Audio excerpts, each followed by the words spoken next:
Hello, and welcome to World of Warbirds. I'm Brian Pierce. Hello, Warbirders. I was recently looking over my episode list and realized that I haven't talked about an Italian plane in a long time. Years. The Mach-E C-202 Folgore episode dropped way back in August of 2021. One reason that it feels like I did an Italian plane recently was that I made a video on the Piaggio P.108 over on the World of Warbirds YouTube channel about a year ago. So if you want to see something more visual on the 108, you can go over and check that out. But if you're like me, and you're more of an audio podcast listener, while driving or gardening or doing housework, then stick around. I'm going to tell you the fascinating story of the 108 right here. So keep your eyes on the road, relax, and enjoy. Our story starts with aircraft designer Giovanni Casaraghi. I couldn't find much about his early life, but Casaraghi had worked for multiple years starting in 1927 in the USA for the Waco Aircraft Company before returning back to Italy in 1936. And although he had nothing to do with the construction of the B-17, it seems as if he wanted to.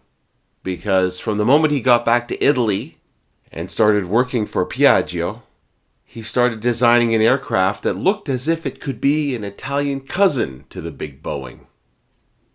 In some ways, having a strategic bomber really made sense for Italy. After all, this was the birthplace of Italian General Giulio Douhet, the father of the concept of strategic bombing. Now, if you don't know who or what I am talking about here, you should go and have a listen to my episode called Big Bombers, which lays out the entire theory and case for nations to build big bombing aircraft. But, in a nutshell, the idea was that ground warfare could basically be eliminated by having a fleet of bombing aircraft that would fly over an enemy country and bomb their industry to dust, while simultaneously demoralizing the enemy population so that they would pressure their government to sue for peace. This strategy would eliminate the whole frontline trench warfare thing. Anyway, General Douhet wrote in his seminal book, The Command of the Air, Il Dominio dell'Aereo, in 1921, and you could say that it became required reading for the air services of the USA and Britain, who went on to build the fleets of strategic bombers that would go on to pound to the ground the cities of Germany, Japan, and yes, even Italy. On the other hand, the Italian Air Force, the Regia Aeronautica, which, by the way, is by far the most fun Air Force name for me to say, had not actually picked up or adopted the doctrine of strategic bombing at all. So why go to the effort of building a strategic bomber if you're not going to use it according to the doctrine? Well, one reason you might is if your country's leader is a bombastic blowhard braggart who had a penchant for using Italian aviation more as a propaganda generator than as an actual operational organization. Italian aviation had been a boon to dictator Benito Mussolini. Competing for trophies such as the Schneider Cup had been one way of showing off, but also having an impressive size of air force, even though many of the number were obsolete biplanes, was another. Just having a big, impressive, strategic bomber in the armory would be yet another opportunity to boast. Piaggio and Casaraghi got the go-ahead to build an Italian B-17. The first test version was the P-50, which was rolled out in 1938. Interestingly, it had its engines mounted in a tandem fashion in common nacelles, with a tractor prop and a pusher prop at each end. the second prototype switched to a more conventional four-tractor arrangement that would lead to the final design of the P-108. On the 24th of August 1941, the Piaggio P-108B, or Bombardiere, took to the air. It was an impressive, all-metal, low-wing bomber with a retractable undercarriage. It had a strong, yet on the heavy side, airframe.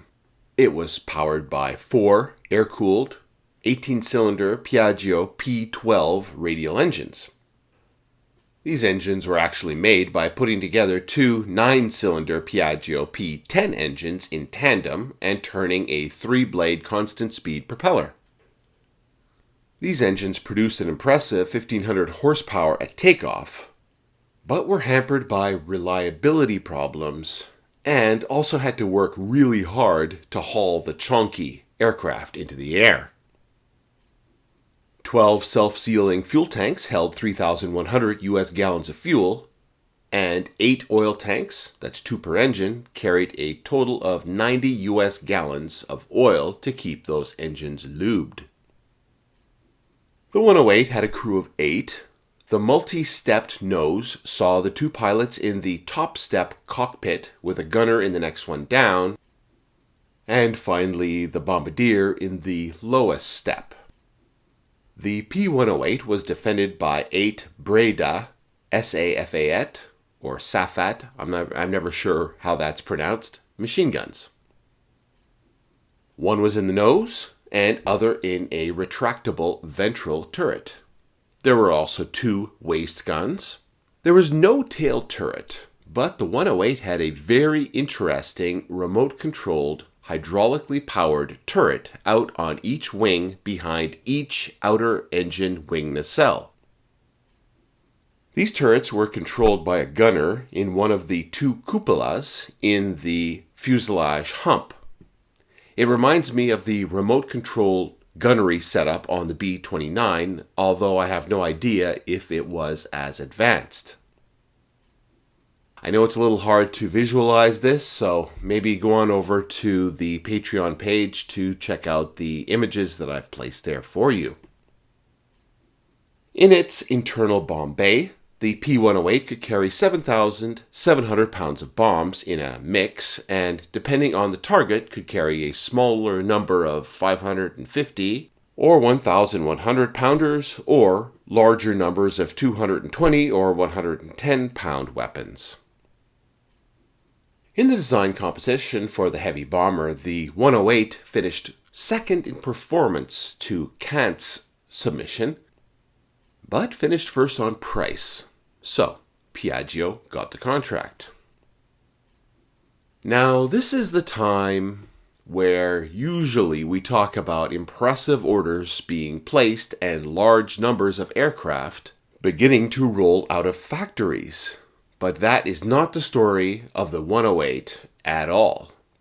Although I cannot find a definitive number, no more than a few dozen were built, and they were only supplied to one squadron. Yes, you heard that right, only a few dozen, which makes me think that the whole exercise was a kind of stunt. To make things even worse, production was further hampered by tinkering on other variants with very different roles. In 1940, Italy's plans to use the Boeing 307 Stratoliner as a passenger plane fell through, and so a 108 with a wider, pressurized passenger cabin with 32 seats was also ordered. The overworked Piaggio company got this prototype into the air in July 1942, but by that time, Italy didn't even have any transatlantic lines for it to serve on. Despite this, Piaggio was ordered to build 5 more examples, which were called the C version. Piaggio was also having to build the T version, which was the military transport version. This had a large ventral door and internal cargo space able to haul 2 Machi C-200 fighter planes, or 60 soldiers, or 8 torpedoes, or 13 tons of cargo. Only about 11 of these were ever finished.